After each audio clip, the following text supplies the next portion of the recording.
trochu jim závidím tu radost, tu lehkost a noblesu, co občas chybí mi u lidí.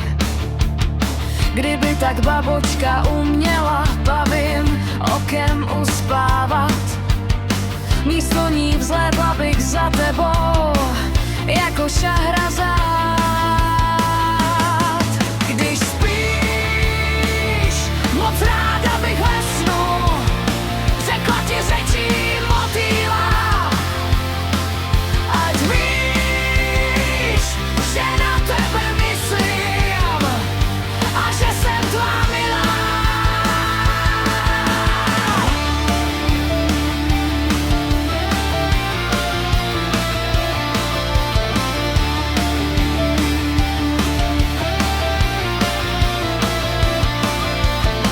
Podobně tak jako Šahrazad znám na 1000 příběhů.